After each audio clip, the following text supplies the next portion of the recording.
Hey folks, Nick here from Another BookTube channel, and today I'm continuing my Wheel of Time reread, and I'm reviewing The Dragon Reborn by Robert Jordan. This is book 3 of the series, and while I will be discussing this book without major spoilers, I might mention things that happened in the earlier books, so be mindful of that before you proceed. Let's go ahead and get my very abbreviated plot synopsis out of the way so we can get into the good stuff. Following the battle in Falm at the end of the Great Hunt, thousands of people have declared themselves as followers of the Dragon Reborn, and it's Rand's face that they are circulating as the Chosen One. Rand, Moiraine, and Perrin have been laying low for a while after those events, as these new followers and those that oppose them just kind of fight it out.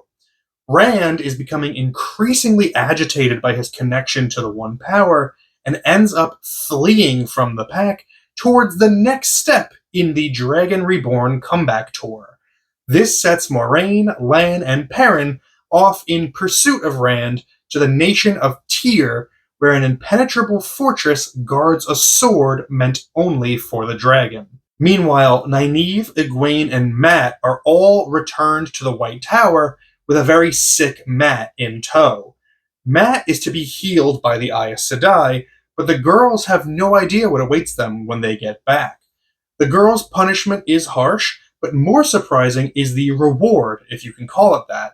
Because of how they were tricked, they basically revealed the actual existence of the Black Aja. And so the Amerlin Seat trusts them enough to task them with a very, very dangerous mission of uncovering other traitors to the White Tower. The Dragon Reborn marks an important turning point in the Wheel of Time, because for the first time, Rand is not our primary POV character. Rand is still important to the story, but it's the pursuit of him that takes precedent over actually being with him. What that means is we get to spend a lot more time than ever before in the minds of characters like Perrin, Egwene, and Mat. Perrin's great character arc continues as he wrestles with the wolf that's inside of him. More and more, he's feeling that pull to embrace his gift as a wolf brother, and there's a really great action scene early on in this book where he finally commits to it just fully for the first time, and he just goes absolutely ballistic. It's really awesome. He still wishes he could be a normal blacksmith, but it's getting harder to convince himself of that. Perrin also benefits from the introduction of the character Fail, a pretty young hunter of the Horn that takes an immediate interest in him and refuses to leave his side. Fail is stubborn in her interest, and Perrin just wishes that she would go away, which means they're gonna fall in love.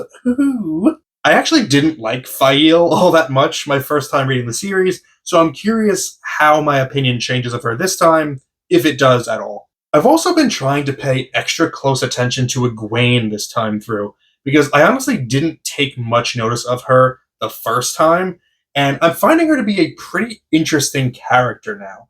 She began the series as very much a student, learning to be a wisdom from Nynaeve, learning to be Aes Sedai from Moiraine, eager to join the White Tower. But since her ordeal as a slave to the Shan-Chan, Egwene has gained this violent edge to her that's leading to some impetuous decision making.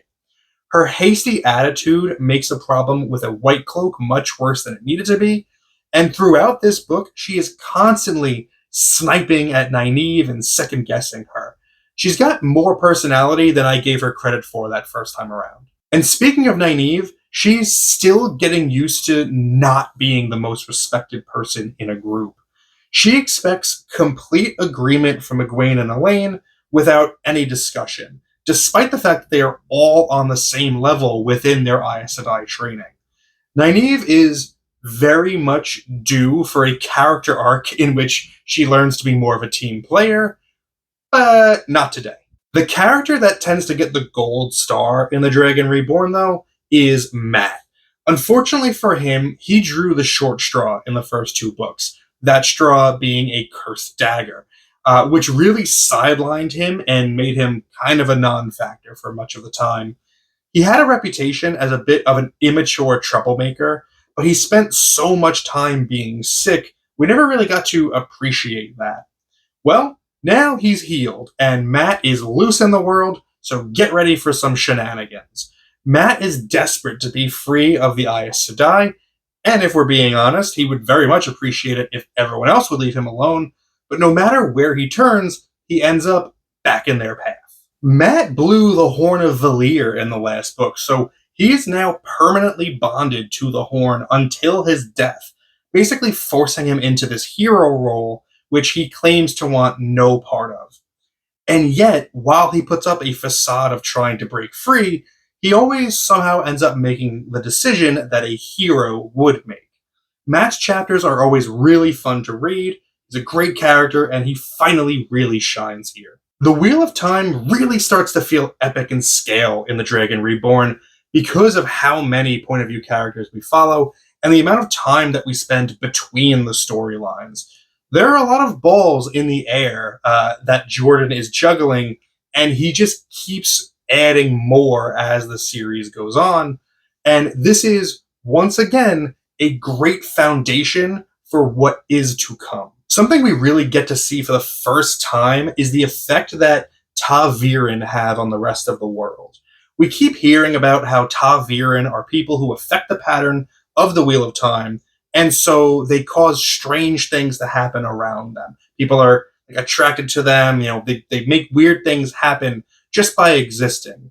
And we finally get to see the impact of this when Moraine and Perrin are following Rand's trail, and they cross through some towns that he stopped at. And so, for instance, in one town, after he passed through, people just started getting married, like en masse, until there was nobody left that was single. Another town, though, was basically just burned to the ground for no real reason. We really start to see how our characters are shaking up the world around them. And the world is absolutely shaken, even without the influence of ta'viren. Once peaceful, cooperative nations are now threatening war and cutting themselves off from everyone else, which means that everywhere our characters go feels like they are jumping from one boiling pot into another. The whole point of the series is that we have to stop the coming of the Dark One, so we need to start seeing things go bad so that we as the readers really feel the impending danger, and Jordan accomplishes it really well. Perhaps one of my favorite parts of The Dragon Reborn, though, is the introduction of the Aiel people. We have met a couple Aiel in the past, but this is the first time that they play a really prominent role. And ooh, baby, I cannot wait to read more of them.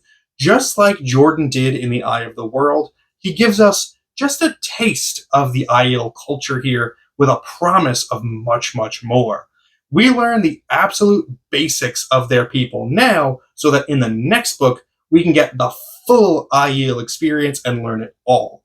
I just personally love that style of information dissemination, particularly in fantasy. It's not all roses, though. I do have one criticism of this book, and it's a common one that persists for much of the series from this point forward, and it is that Robert Jordan can be very, very repetitive.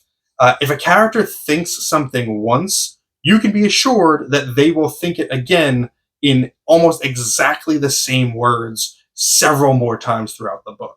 Nynaeve will tug on her braid in every scene that she appears in. Characters will constantly remind us of what they're afraid of, what they think of someone else, and so on.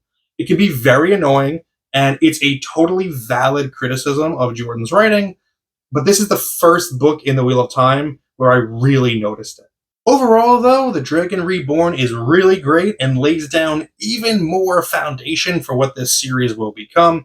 I am loving rereading this series, and I enjoyed this book even more this time around. My arbitrary and subjective grade for The Dragon Reborn by Robert Jordan is 8.5 out of 10. Do with that what you will. Let me know where Dragon Reborn ranks for you in the Wheel of Time. Let me know your thoughts in the comments below. Thank you very much for spending some time with me today, but now it's time to get back to reading.